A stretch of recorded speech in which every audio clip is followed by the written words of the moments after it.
How you doing? How you doing? My name is Tyme. How you doing, brother? I'm Miquel, Powell. Nice to meet you. Nice to meet you.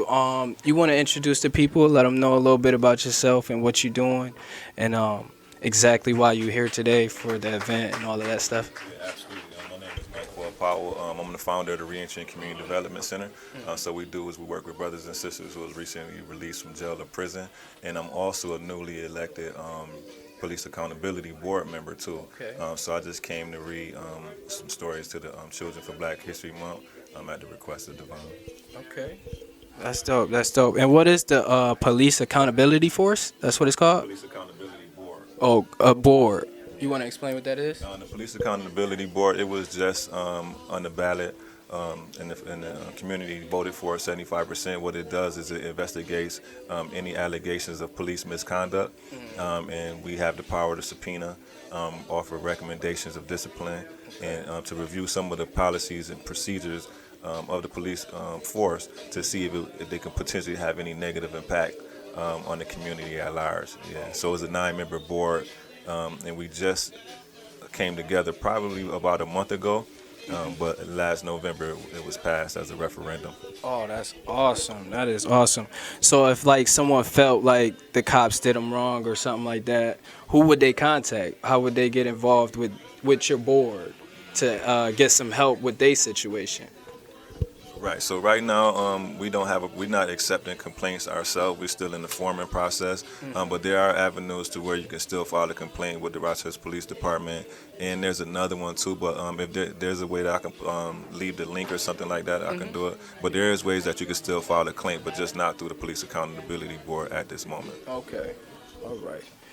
So where did the passion come from, wanting to get involved with this and wanting to get involved with the police department itself? You know what I'm saying?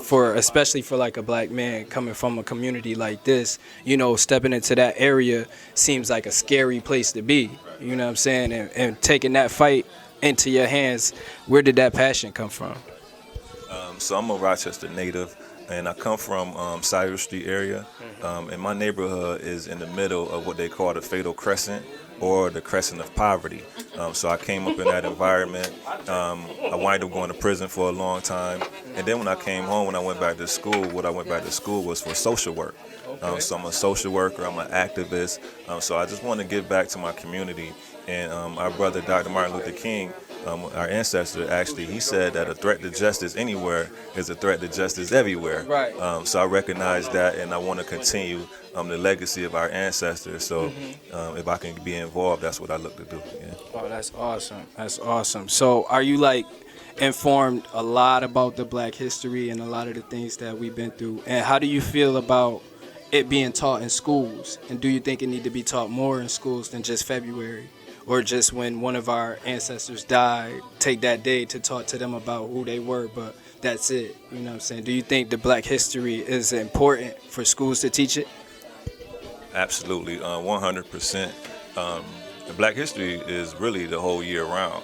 Right. But we do have to take advantage of the February month that we do celebrate it in, and I just think that it should be worldwide. That's why I love what the brother Devon is doing in the community. It's similar to some of the things that I do in the community. We have Howard Eagle. He do a lot of black history in the community.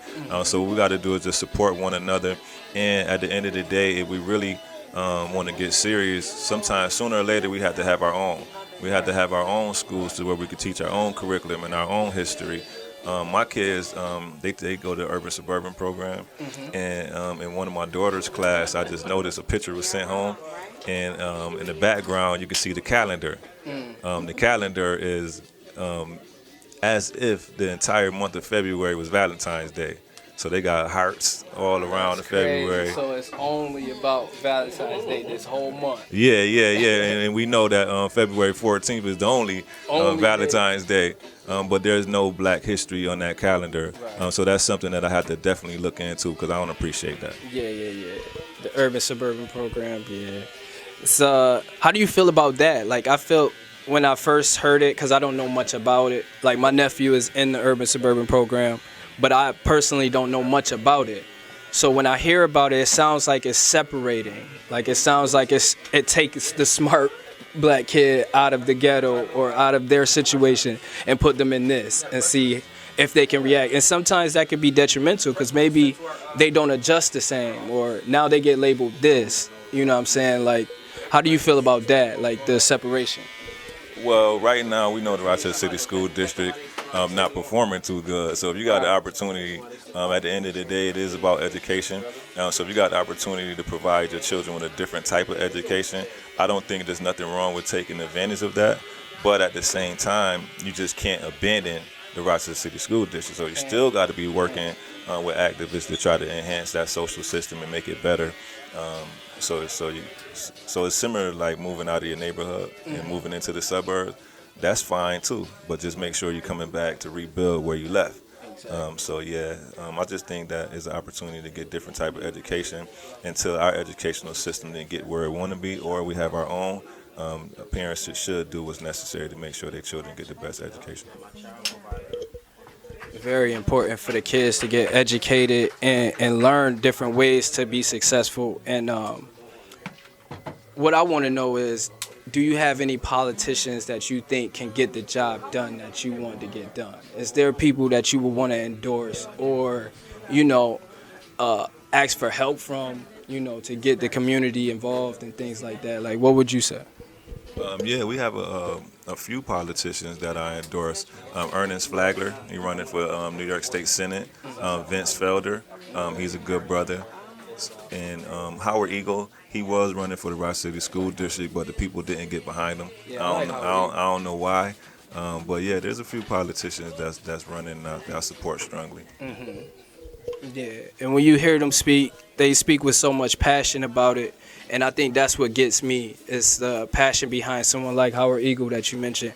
You can tell that he want to make change, and whatever it takes, to be drastic or not, that we got to do what we got to do to make change, especially racial-wise on the boards and in the committees and things like that. So I feel like with the Rochester City School District, do you feel like it's more the teachers, or should the parents be more involved? Because we do have a lot of young parents, that's just getting started, like 5-year-old kids and their moms is probably 21, you know what I'm saying? So they're just starting kindergarten, but that woman is still pretty much a baby, you know what I'm saying? Still young herself.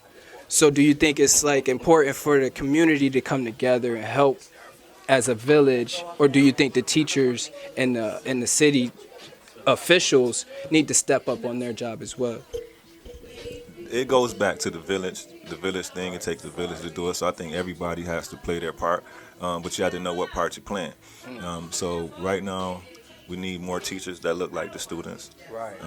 Parents definitely should get involved in the educational system. I don't understand the rationale of just letting your child just go to a school and you're not involved. You're not at the parent-teacher conferences. You're not at none of the meetings. You're not raising hell when something not right about your child in school. So that's one of the things that we got to get better at. And you mentioned the passion of like Howard Eagle. Mm-hmm. I think what our people need to do a better job of is identifying those people with that type of passion that we need to be supporting. Right. Like the brother Devin here, what he's doing with this barbershop, man, and the conscious capitalism. I don't understand why he's not in politics right now, or that the community is just not rallying around that brother, because it's just simply not too many people that's doing the things that he's doing, and that's why he always got my support 100%. Right. Yeah, Devin definitely built different, man. He definitely built different. And he got passion behind it too. It's real and it's genuine, and you can feel that with every conversation you have with the man. And all the awards and all of that could back it up. But just having that conversation with him, it shows. You know what I'm saying? He definitely should be into politics. I don't know. Right. Because we definitely need people that's gonna ride for us. You know what I'm saying? Because that's the thing that scares a lot of people. Like the 18-year-olds, the 19-year-olds, the 20-year-olds, 21-year-olds, they don't really mess with politics. Like, I didn't even really get into voting and into the politics until Obama's second term, you know what I'm saying? And I'm 27 now, so that was like the second time I could vote. But it's just amazing to me that politics isn't that important to us at that young age, because it wasn't taught to us. It wasn't taught to us that we can control certain things that happen in our city. So what would you say to the young voters? out there that just turned 18 and is finally legally can vote. What can you say to those young people? Voting, our ancestors, a lot of our ancestors died for that opportunity to be able to vote. So you have to exercise that. You'll be doing a disservice to the ancestors if you didn't. So that's the first thing that I would say. One of the things that why people is reluctant to vote is because for the most part, we don't see ourselves in that system. We don't see politicians that look like us. We don't see candidates that's running that look like us. Up until more recently now you are seeing a lot more brothers and sisters that's running and actually getting elected, especially like with the judgeships that we just had. I think we just put 3 female in the judge position in Rochester, New York, and that was historic too. So I think you just got to exercise. Your right to vote. Yeah. Got to. Exercising your vote is like one of the most important things I could think of that you can do to actually help your situation. It's a lot of people that don't get that point, and it's, I think, our job to try to stress that to them. Like when I hear somebody complain about, say, the president, complain really hard, and then you tell them like who you voted for. You ask who you voted for, and they say I didn't vote. Right. It's like, how can I have this conversation with you if you didn't even take the opportunity to put your voice out there? Now you want to voice it. I feel like we get to the point where we're upset and want to make change, but it might be a little too late because certain laws get into place and we missed out on our candidate to help us with that. So what I'm really trying to say is the community and the experiences we went through brings us together, and I want everyone to know how important voting is. So if you had one thing to say about the future, and do you think you will be in politics? I don't like to give it away, Okay. but one of my next move is probably making a run for city council, whether at large or one of the districts. But I think that'll be my next move, and the reason why is because I want to be at the table where the decisions is being made, right, instead of always just being affected by the decisions that was made. And I think that our politicians have to have a certain kind of mind, right? You have to understand oppression. You have to understand people that was marginalized, and those are the ones that you should be running for. Unfortunately, you have a lot of people that just run for the check, right, that come along with being in politics. That'll probably be my next move. I do see myself making a run. Not saying that I'll be elected or not. But I definitely want to put my hat in that and try to get at the table where the decisions being made. That's awesome.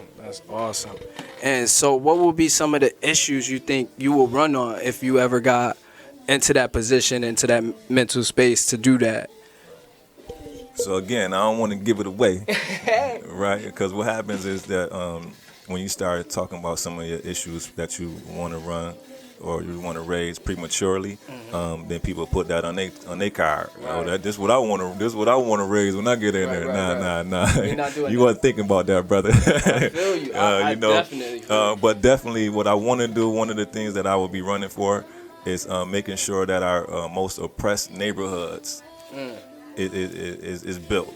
Right now, we spend a lot of money on East Avenue. Yep. We spend a lot of money downtown with all the luxury apartments and the condos. Yep. But still, Joseph Avenue look the same. Horrible. Hudson Avenue still look the same. Clinton look the same. Jefferson look the same. We ain't spending monies in those areas.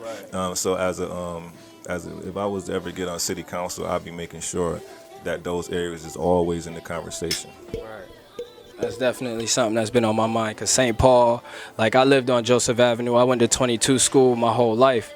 So walking around that neighborhood and then to go back not too long ago for Wake, just seeing that neighborhood be the same, not anything changed. But I work on East Avenue, and I could go to East Avenue and see a new building, like, in 2 days. And if you on Joseph Avenue, right, and you heading north, at a certain point, Joseph Avenue don't look like Joseph Avenue no more, but it's the same street. Right? Why the whole Joseph Avenue can't look like it do once you cross Ridge Road? Talk about it. So that's one of the things that I would want to see happen in our neighborhoods. No distinction between where you at. They actually changed the name so they don't even be associated with it. Right? The Like a name, the different name, the neighborhood? name changed into Seneca. Right? Because I don't want to say I live on Joseph live Avenue. on Joseph, I live on Seneca. Right? So it takes a special man to understand that. Right? And a lot of politicians don't really care for that fact. And that's the type of thing I'll be trying to say, man, why Joseph Avenue by Upper Falls can't look like it do down there by Ridge Road. Right. Talk about it. So I like to thank you again. And you want to just let the people know one more time about your job and what you do for the community and what you want to do for the future. You know, just let them know something about you to end it off. That's all. Okay, so my name is Miquel Powell. I'm the founder of the Reentry and Community Development Center. We do a lot of community development work in the community. I'm also a newly member of the Police Accountability Board, and so what I want to do is just always continue giving back to my community. I love Rochester so much, and also supporting other brothers like Devin that's doing things in the community, man. So I appreciate you for this. Yeah. And as long as I got this platform and you want something to get off your chest and speak to the people, you just let me know and it's all going to be a go. You know what I'm saying? Because I think the most important thing is to let the people know, you know, because the more we can do that, the better it'll be in the future for our decision making. Not just our laws and things like that, but kids need to learn how to make decisions and hard decisions in life, and seeing people of color make hard decisions. So, you know, just let me know anytime. And I want to thank you for helping me out and help building my platform myself, you know, just working hard and grinding. And I appreciate everything you're doing for the community and what you just did for me. You know what I'm saying? Thank you.